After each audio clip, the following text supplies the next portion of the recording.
Maria Bethânia Gomes, doutora em programa de pós-graduação em Educação pela Universidade Federal de Alagoas e professora assistente da Universidade Federal de Alagoas. Com a palavra, a professora Maria Bethânia Gomes.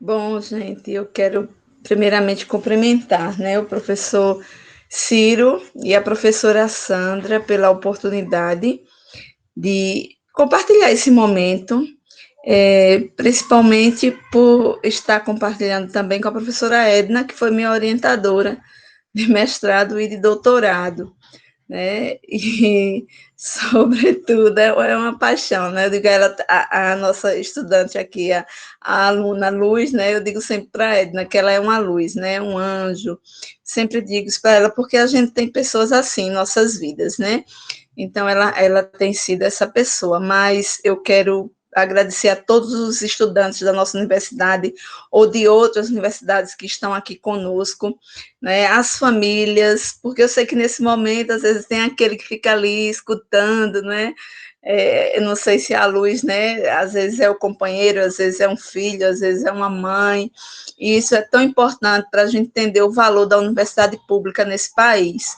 Então, de antemão, Luiz, eu já te parabenizo, porque eu tenho consciência de que o seu trabalho foi feito de uma maneira consistente, teoricamente, e de uma maneira socialmente referenciada, que é o que nós defendemos durante todo o nosso viver dentro da universidade. Então, agradeço a professora Rosimeire Reis, que também foi minha professora durante minha pós-graduação, agradeço também a professora Sandra, que também esteve como minha professora durante minha pós-graduação, e hoje são professores e amigos meus também, e a todos que aqui estão, os professores da UNEAL, o Fábio, que está vindo para Maceió, para Alagoas, que seja muito bem-vindo, e os que são do nosso estado, eu já digo assim, que a leitura imanente, como Edna me antecede falando, foi uma paixão, de Ciro, que paixão louca e desenfreada que Ciro tem, pela leitura imanente. Eu estava como coordenadora dentro da Pró-Reitoria de Extensão, e o nosso encontro foi assim, E Ciro chega lá com um projeto de extensão maravilhoso, e me dizendo assim, da intenção que ele tinha e da preocupação quanto à formação humana, a perspectiva da formação humana, A partir de uma categoria fundamental, que Ciro ele vai fazer a formação de si, Então, assim, isso é algo que nos dias atuais é necessário, é fundamental. E ali nós nos preocupávamos, porque a universidade é limitada, a universidade não tem recurso, a universidade pública, gente, como nós somos, assim, limitados, mas ele veio, sabe, com aquela garra, olha, Bethânia, eu tenho, vamos fazer, vai dar certo. E, de repente, eu me vi, num sábado de manhã, indo com Ciro para uma escola pública, no Eustáquio Gomes, e Ciro falando apaixonadamente para um monte de jovem, que é muito difícil a juventude escutar alguém que vai falar sobre estudo, de uma forma, vamos dizer assim, indireta, mas está falando do pensamento marxista, está falando de Gramsci, está falando de Bourdieu, está falando de Foucault, está trazendo categorias fundamentais para a formação numa perspectiva crítica, histórico-crítica, e isso hoje é algo rechaçado por essa sociedade.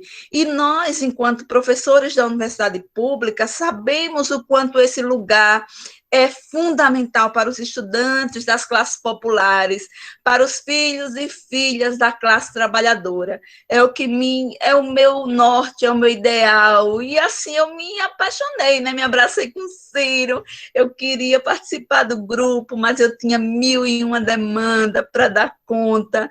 E ali outras coisas aconteceram na minha vida, Eu perdi meu pai e vieram outros desafios, e a gente não, assim, ficou de fato fazendo aquele grupo, mas eu sempre acompanhando, Ciro mandando texto para mim, me dando algumas luzes, Luiz? Trazendo luzes no nosso caminhar, porque ele é essa pessoa que veio ao mundo com essa disponibilidade de aprender, e de ensinar, porque é o que Freire vai trazer como central na nossa vida, é a nossa condição de aprender e de ensinar.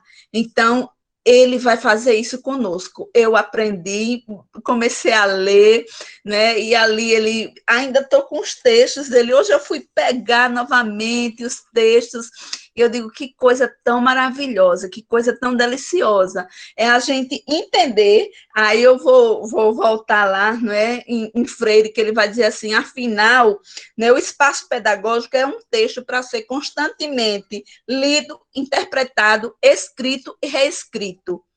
E é isso que a gente está fazendo o tempo todo, interpretando, lendo, relendo, reescrevendo, porque a realidade ela está o tempo todo num processo dialógico, num processo de diálogo permanente, e nós, enquanto estudiosos, talvez, enquanto quem está buscando, não é, uma formação crítica, a gente vai estar o tempo todo indagando de que forma essa formação está se dando, e se esse é, de fato, o caminho que nós optamos por trilhar, né? Sempre esse será o nosso desafio. Então, Ciro, você trouxe esses fatores ou esses elementos, essas categorias, essas bases, que são cimento, né, para que a gente possa, assim, enquanto ser, né, ter aquela constância dentro da nossa formação. Então, é fundamental esse trabalho que Ciro fez com aqueles jovens. Depois eu vi o seminário, acompanhei o resultado do trabalho, e foi, assim, algo que nos dias de hoje não é comum a gente ver. Infelizmente, enquanto professores que estão na universidade, eu não digo isso porque eu nunca me coloco como professora da universidade, porque eu estou sempre na minha formação primeira. Eu passei 15 anos na escola de educação básica, então eu sou uma professora que tem uma vivência bem anterior à universidade, eu não posso negar. Ainda que alguém ache que a minha história com a educação começa quando eu entro na UFAL, isso não é verdade. Eu devo tudo, muito do que sou hoje enquanto ser humano, a essa escola de educação básica, e foi lá que eu quebrei muita cabeça, e foi lá que eu tentei, né, assim como o Freire vai dizer, reler, interpretar, reescrever esse texto. E aí eu vou tentar finalizar, porque o professor de fato fala, não é? O meu tempo está extinto, mas eu vou dizer assim, como Gramsci vai dizer, né? Eu sou apaixonada, sou uma leitora estudiosa de Gramsci, mas com algumas limitações, porque a gente tem que ter muito tempo, né? Mas eu estou com os cadernos, eu faço uma leitura minuciosa. E Gramsci, ele vai dizer lá no caderno 13, que é um caderno dos mais lidos, né? Eu digo que esse caderno é talvez um dos pontos, um dos auges na escrita do texto gramsciano dos cadernos do Cárcere, no volume 3, e ele vai dizer lá no caderno 13 que ele constrói a seguinte observação, que a formação humana ela vai estar sendo constituída permanentemente por uma vontade coletiva. E a gente precisa entender nas entrelinhas o que é que ele quer dizer.